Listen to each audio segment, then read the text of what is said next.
Viktor Navorski, a traveler from Krakozhia, arrives at New York City's John F. Kennedy International Airport and learns that a coup d'état has occurred in his country while he was in the air.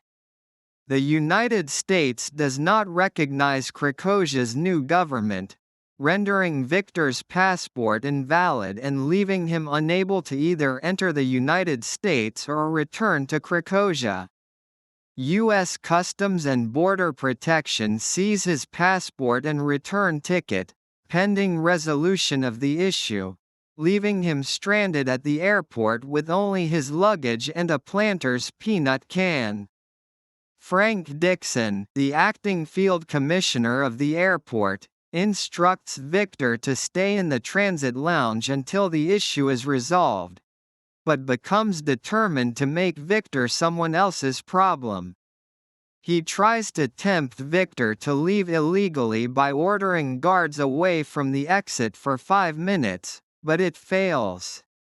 Dixon then tries to persuade Viktor to claim asylum, but Viktor refuses, as he is not afraid of returning to his own country.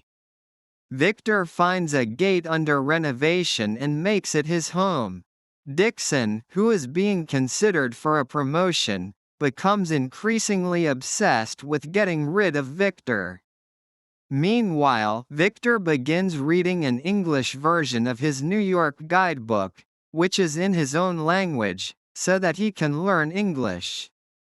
He has repeated encounters with Gupta Rajan, a grumpy elderly janitor, with whom he slowly forms a bond.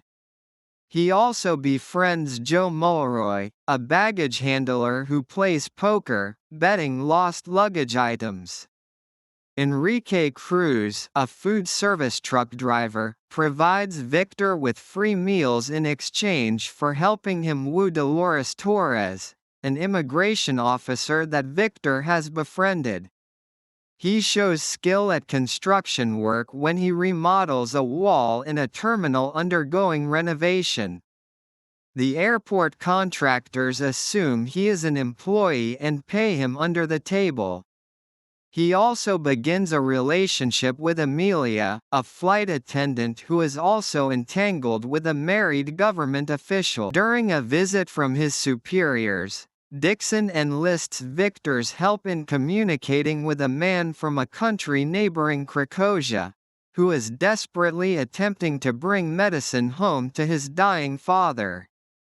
Dixon is determined to refuse the man because of a paperwork issue, which Viktor helps the young man circumvent, incensing and embarrassing Dixon, who threatens Viktor and tells him he will never allow him to enter the United States.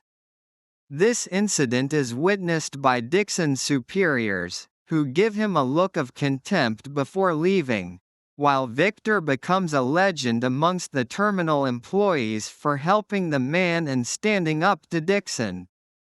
Dixon detains Amelia and interrogates her about Viktor. Amelia, who realizes Viktor has not been entirely truthful, confronts him at his makeshift home, where he shows her that the Planters peanut can contains a copy of the "A Great Day in Harlem" photograph.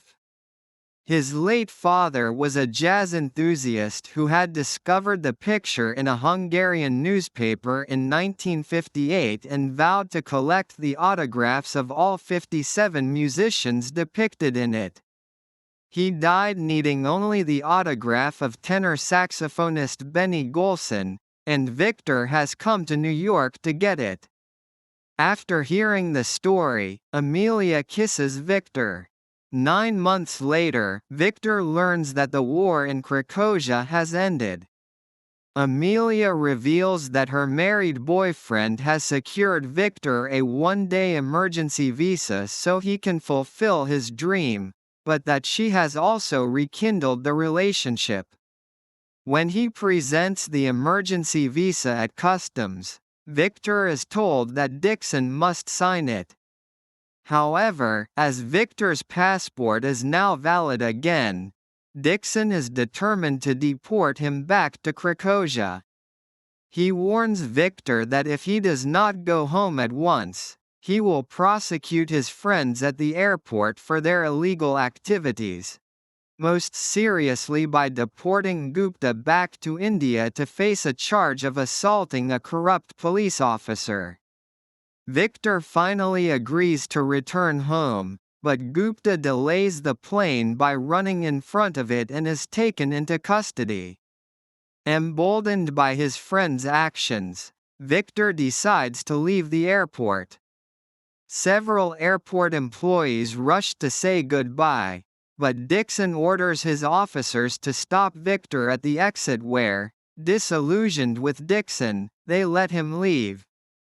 Dixon reaches the taxi stand only moments after Viktor has left, but has a change of heart and tells his officers to handle the incoming travelers rather than engage in pursuit.